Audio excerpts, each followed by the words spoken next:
आप सभी लोगों का स्वागत है। आइए आज हम लोग पारिस्थितिकी एवं पर्यावरण इकोलॉजी एंड एनवायरनमेंट के ऊपर कुछ महत्वपूर्ण प्रश्नों पर विचार करते हैं जो कि एग्ज़ाम के पॉइंट ऑफ व्यू से बहुत ही ज़्यादा इम्पॉर्टेंट है। जैसे कि राजीव गांधी के नेतृत्व में पर्यावरण एवं वन मंत्रालय का सृजन कब किया गया था, इस तरह से क्वेश्चन आएगा। राजीव गांधी के नेतृत्व में पर्यावरण एवं वन मंत्रालय का सृजन कब हुआ था, तो आप जवाब इसका लिखेंगे कि 17 सितंबर 1985 को किया गया था। 17 सितंबर 1985 को किया गया था। उसके बाद पर्यावरण संरक्षण अधिनियम 1986 ईस्वी में पारित किया गया था। कब किया गया था? 1986 ईस्वी में। तो याद रखिएगा ये बात, 1986 ईस्वी में इसको पारित किया गया था। तो कैसे याद रखेंगे आप? देखिए 17 सितंबर 1985 को मंत्रालय का निर्माण हुआ और एक साल बाद यानी 1986 में पर्यावरण संरक्षण अधिनियम पारित किया गया। ठीक है। उसके बाद राजीव गांधी ने अपने शासनकाल में गंगा कार्य योजना कब शुरू की थी? तो याद रखिएगा 1985 ईस्वी में शुरू किया था। 1985 जब जिस समय मंत्रालय का निर्माण हुआ, देखिए यहाँ पे 17 सितंबर 1985 को पर्यावरण और वन मंत्रालय का सृजन किया गया और उसके बाद जो है 86 में जो है संरक्षण की बात की गई और 85 में ही गैप यानी गंगा कार्य योजना 1985 में शुरू की गई थी। तो याद रखने का बढ़िया तरीका हो गया ये। इंदिरा गांधी द्वारा 1972 में वन्य जीव संरक्षण अधिनियम 1973 जो कि विश्व की सबसे बड़ी जीव परियोजना को प्रारंभ किया था। तो याद रखिएगा वन्य जीव संरक्षण अधिनियम 1973 को पारित किया गया था। एक बात और, प्रोजेक्ट टाइगर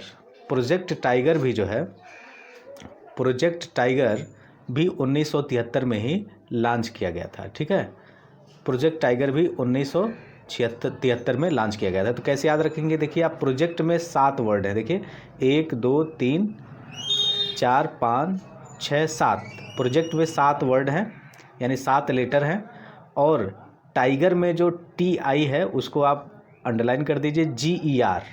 GER में कितने हो गए? 3 हो गए। तो 7 प्रोजेक्ट में हो गए और GER में 3 है तो कितने हो गए? 73। तो आप इस तरीके से याद रख सकते हैं। ठीक है। उसके बाद जो है राष्ट्रीय हरित न्यायाधिकरण अधिनियम 2010 में पारित किया गया था। राष्ट्रीय हरित न्यायाधिकरण यानी ग्रीन ट्रिब्यूनल एक्ट 2010 में पारित किया गया था। उसके बाद ये बड़ा ही महत्वपूर्ण प्रश्न है। प्रथम बार चौथी पंचवर्षीय योजना के दौरान पर्यावरण को विकास के साथ जोड़ा गया था। तो आपसे प्रश्न पूछा जाएगा कि पर्यावरण को विकास के साथ किस पंचवर्षीय योजना में जोड़ा गया था? तो आपका जवाब होगा चौथी पंचवर्षीय योजना में। यहाँ पे देखिए जो आपका पर्यावरण एवं वन मंत्रालय तो उसके बारे में मैंने थोड़ा सा यहाँ पे एक डिटेल ले लिया है। देखिए पर्यावरण एवं वन मंत्रालय जो है 1985 में फॉर्म किया गया था 17 सितंबर। जुरिस्डिक्शन इसका गवर्नमेंट ऑफ इंडिया और हेडक्वार्टर है इंदिरा पर्यावरण भवन, जोराबाग रोड, न्यू दिल्ली। ठीक है। इसके जो मिनिस्टर रिस्पॉन्सिबल हैं, कैबिनेट मिनिस्टर हैं इसके, प्रकाश जावड़ेकर जी इस समय मौजूदा में, और बाबुल सुप्रियो जो है मिनिस्टर ऑफ स्टेट हैं, राज्य मंत्री हैं इसके। ठीक है। चलिए आइए देखते हैं पर्यावरण के प्रमुखतः कितने संगठक हैं। तो 3 होते हैं और ये हैं भौतिक या अजैविक संगठक, जैविक संगठक तथा ऊर्जा संगठक। ठीक है।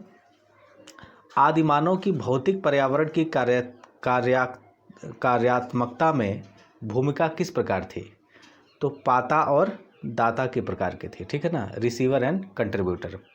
होता क्या था कि जो आदिमानव हुआ करते थे वो रिसीवर, वो पेड़ पौधों से फूल और पत्तियां रिसीव करते थे, पत्तियां जानवरों के लिए और फल जो है अपने लिए, और उसके बाद जो है वह अनजाने में पौधों के बीजों को बिखेर देते थे। तो एक तरीके से उनका कंट्रीब्यूशन भी होता था। तो पाता और दाता के तौर पे वो काम करते थे। कौन सा मानव पर्यावरण का विध्वंसक माना जाता है?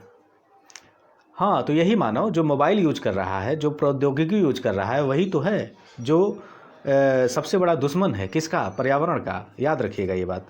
कौन सी विधा ने मानव को सामूहिक जीवन प्रदान किया? तो पशुपालन। ठीक है, कौन सी विधा ने सामूहिक जीवन प्रदान किया? तो पशुपालन था। जब लोग पशुपालन करने लगे तो पशुओं को खूंखार जानवरों से बचाना था भाई। तो पशुओं को खूंखार जानवरों से बचाने के लिए क्या होगा? चुन्नू मुन्नू सब एक पास रहने लगेंगे और रात में जो है बड़े बड़े पत्थरों को लेकर के इंतजार करेंगे कि हमारे पशुओं को कोई खाने ना आ जाए। तो इसीलिए जो है इनके अंदर सामूहिक जीवन व्यतीत करने की लालसा जन्म लिया। ठीक है, खेती की सर्वाधिक पुरातन प्रणाली, सबसे पुरानी प्रणाली है झूम कृषि, है ना। मानव जो है शुरू से ही घुमक्कड़ रहा है। आज भी तो देखिए आदमी कितना घूमता है, बाप रे बाप, है ना, बहुत घूमता है भाई। तो उस समय भी बहुत घूमता था। उस समय तो कुछ था ही नहीं, तो बस घूमना था, है ना। तो झूम कृषि यानी जो शिफ्टिंग कल्टीवेशन था वो करता था, है ना।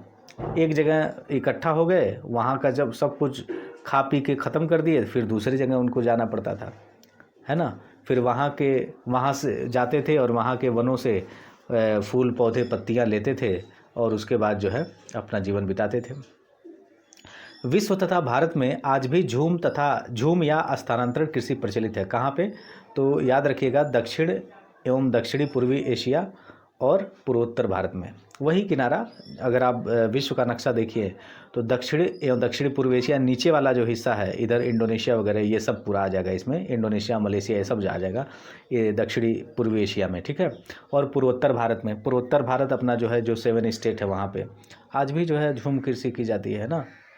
अच्छा, सांस्कृतिक पर्यावरण के विभिन्न तत्वों का विकास एवं संवर्धन किस काल में संभव हो पाया? तो कृषि विकास के विभिन्न चरणों एवं अवस्थाओं में। ठीक है ना, याद रखिएगा ये विभिन्न तत्वों का विकास एवं संवर्धन किस काल में संभव हो पाया? तो कृषि विकास के विभिन्न चरणों एवं अवस्थाओं में, है ना। तुरंत नहीं हो गया, ये विभिन्न चरणों में, कई चरण हुआ और कई अवस्थाएं जो है रास्ते में आई, है ना। उसके बाद ही जो है इसका जन्म हो पाया। मानव भूगोल के जन्मदाता की संज्ञा किसे प्रदान की गई है? तो फ्रेडरिक रेटजल को। किसको? फ्रेडरिक रेटजल को। जो मानव भूगोल है उसकी ह्यूमन जो जियोग्राफी है उसके जन्मदाता फ्रेडरिक रेटजल, है ना। रेट माने चूहा, जल माने यानी चूहा जब पानी में जाएगा तो भगेगा, ऐसे याद रखिएगा। और फ्रेडरिक तो है ही हैं, ठीक है, फ्रेडरिक। ठीक है, मनुष्य के लिए सर्वाधिक कार्यक्षम तापमान तथा आर्द्रता कितनी होती है? तो 25 डिग्री सेंटीग्रेड होती है। 25 डिग्री सेंटीग्रेड तापमान और 60% आर्द्रता, यानी नमी कितनी होनी चाहिए मानव के लिए? 60%। और तापमान कितना होना चाहिए? 25%। तो मानव जो है बहुत आराम से जो है काम करेगा। औद्योगिक क्रांति सर्वप्रथम कहाँ प्रारंभ हुई? इंग्लैंड में। याद रखिएगा, औद्योगिक क्रांति जो है वो सर्वप्रथम इंग्लैंड में शुरू हुई थी। पर्यावरणीय समस्याओं का प्रादुर्भाव कब से प्रारंभ हुआ?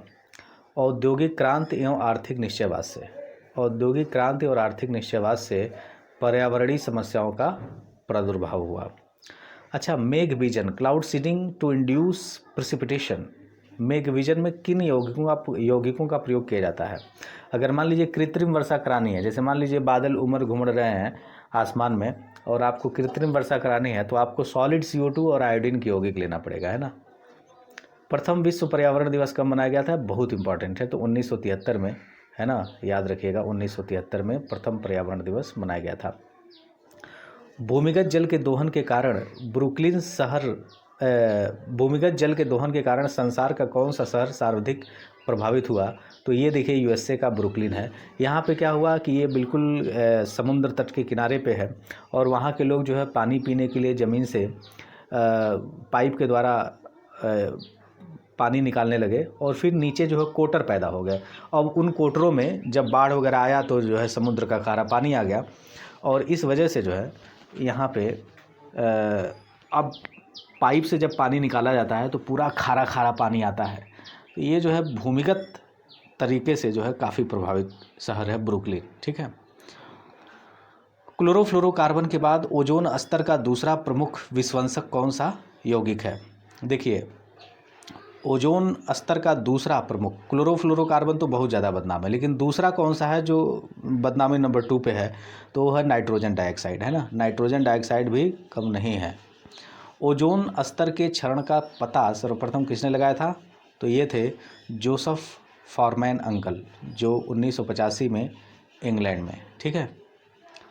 अंतर्राष्ट्रीय हाइड्रोलॉजिकल दशक मनाया गया था, कब मनाया गया था भैया, 1965 से लेके 1974 तक हाइड्रोलॉजिकल दशक मनाया गया था, है ना, ठीक है। अपने स्थान पर शैलों तथा रिगोलिथ आवरण प्रस्तर के विघटन तथा वियोजन की प्रक्रिया को क्या कहते हैं, क्या कहते हैं भैया, अपक्षय कहते हैं, यानी वेदरिंग, है ना। अपने स्थान पर शैलों तथा रिगोलिथ के विघटन, होता क्या है कि जो बड़े बड़े पत्थर होते हैं वो ठंडी और गर्मी, ठंडी से क्या होता है, सिकुड़ते हैं, और गर्मी से फैलते हैं, तो वो धीरे धीरे टूटने लगते हैं, तो इसी को वेदरिंग कहते हैं या फिर अपक्षय की क्रिया कहते हैं। अपक्षय कैसी प्रक्रिया है, तो अपक्षय जो है एक जियोलॉजिकल प्रक्रिया है, यानी भौमिकीय प्रक्रिया है, ठीक है। उसके बाद हिमालय के सहारे बसे तथा फैले हुए भारतीय नगरों के में भूमिवाह एवं भूस्खलन, अर्थ फ्लो एंड लैंडस्लाइड का प्रमुख कारण क्या है, तो मनुष्य की क्रियाओं द्वारा पहाड़ी ढाल के ऊपरी भाग में समस्थिति की दशा की विक्षुब्धता एवं ढाल विनाश, ठीक है ना। ये याद रखिएगा, बहुत इंपॉर्टेंट है, क्योंकि उत्तराखंड में जो लैंडस्लाइड हुआ था कुछ टाइम पहले, तो उसी के मद्देनज़र ये प्रश्न जो है। दक्षिणी पूर्व संयुक्त राज्य अमेरिका का नरक किस नदी को कहा जाता है, ठीक है। दक्षिणी पूर्वी संयुक्त राज्य अमेरिका का नरक किस नदी को कहा जाता है, तो टेंसी नदी। जैसे बिहार की जो है कोसी नदी जो है उसको बिहार का शोक कहते हैं, उसी तरह टेंसी नदी को नरक नदी कहते हैं। बाढ़ वगैरह आ जाता है यहाँ पर भी, मारता है, जीवन नष्ट भ्रष्ट कर देता है। उसके बाद भारत की दामोदर नदी परियोजना किस नदी परियोजना की अनुकृति है, यानी नकल किसकी है भैया, टेंसी नदी, टेंसी घाटी की ना, 1940 यूएसए। भारत की दामोदर नदी परियोजना किस नदी पर परियोजना की अनुकृति है, तो टेंसी नदी घाटी 1940 यूएसए की, ठीक है। विश्व की सर्वाधिक अवसाद का परिवहन करने वाली 2 नदियां कौन सी हैं, तो वो हैं एलो नदी जो चाइना में है, और गंगा नदी जो अपने भारत में है। उत्तर भारत की अर्थव्यवस्था का मेरुदंड किस नदी को कहते हैं, तो गंगा नदी को। मिस्र किसकी देन है भैया, नील नदी की। पश्चिम बंगाल का शोक किसे कहा जाता है, दामोदर नदी को, ये तो सभी लोग जानते हैं। किस नदी को बिहार का शोक कहा जाता है, अभी बताए, कोसी नदी को, ठीक है। आइए अब अगला देख लेते हैं। धारणीय या अस्थायी विकास की अवधारणा को सर्वप्रथम किसने प्रतिपादित किया था, तो वो थे ब्रटलैंड, 1987 में प्रतिपादित किए थे। अस्थायी विकास के निमित्त संयुक्त राष्ट्र का सम्मेलन कहाँ आयोजित किया गया था, जोहान्सबर्ग में किया गया था, है ना, जोहान्सबर्ग, साउथ अफ्रीका। अस्थायी विकास या शाश्वत विकास या सस्टेनेबल डेवलपमेंट शब्द का पहली बार प्रयोग किसने किया था, तो आईयूसीएन यानी इंटरनेशनल यूनियन, यहाँ इंटरवेंशन लिखा हुआ गलत है, international union for conservation of nature and natural resources ने अपनी विश्व संरक्षण रणनीति की रिपोर्ट में ये बात कही थी, यानी सस्टेनेबल डेवलपमेंट की बात की थी। आप सभी लोग जानते होंगे सस्टेनेबल डेवलपमेंट का मतलब क्या होता है। सस्टेनेबल डेवलपमेंट का मतलब होता है कि प्राकृतिक संसाधनों का प्रयोग करना, लेकिन अपने पीढ़ियों के बारे में भी सोचना। ऐसा नहीं कि हम प्राकृतिक संसाधनों का इस्तेमाल करके उन्हें ख़त्म कर दें और अपनी पीढ़ी का बिल्कुल ख्याल न रखें, ठीक है। तो हमें प्राकृतिक संसाधनों का यूज भी करना है और उन्हें बचाए भी रखना है आने वाली पीढ़ियों के लिए, इसी को सस्टेनेबल डेवलपमेंट कहते हैं, ठीक है। द्वितीय पृथ्वी सम्मेलन की संज्ञा किस सम्मेलन को प्रदान की गई, तो जोहान्सबर्ग सम्मेलन को, ठीक है। उसके बाद धारणीय विकास के मुख्य 5 क्षेत्र कौन से हैं, सस्टेनेबल डेवलपमेंट के 5 क्षेत्र कौन से हैं, जल, ऊर्जा, स्वास्थ्य, कृषि तथा जैव विविधता, याद रखिएगा, बहुत इंपॉर्टेंट है ये। उसके बाद भारत में धारणीय विकास के दृष्टिकोण से विद्युत उत्पाद का सबसे अच्छा स्रोत कौन सा है, जल विद्युत, क्योंकि भारत में पानी खूब है, तो जल विद्युत को जो है धारणीय विकास सस्टेनेबल डेवलपमेंट की दृष्टि से उत्पाद का सबसे अच्छा स्रोत माना जा सकता है। धारणीय विकास किसके उपभोग के संदर्भ में अंतर पीढ़ीगत संवेदनशीलता का विषय है, तो प्राकृतिक संसाधनों के, ठीक है। तो ये बात याद रखिएगा, प्राकृतिक संसाधनों के, ठीक है। हाँ, उसके बाद देखिए, भारत में गैर परंपरागत ऊर्जा स्रोत विभाग की स्थापना कब की गई थी, तो 1982 ईस्वी में की गई थी। राष्ट्रीय पर्यावरण अभियांत्रिकी शोध संस्थान नीरी कहाँ पे स्थित है, तो नागपुर में, ठीक है ना। पर्यावरण सुरक्षा अधिनियम को अन्य किस नाम से जाना जाता है, तो ये कट गया है, इसको जो है अम्ब्रेला लेजिस्लेशन कहते हैं। इसको हम क्या कहते हैं, अम्ब्रेला लेजिस्लेशन या छाता विधान, ठीक है। तो उम्मीद करता हूँ काफ़ी समझ में आया होगा। आज के लिए बस इतना ही, फिर मिलते हैं नेक्स्ट वीडियो में। ओके, धन्यवाद।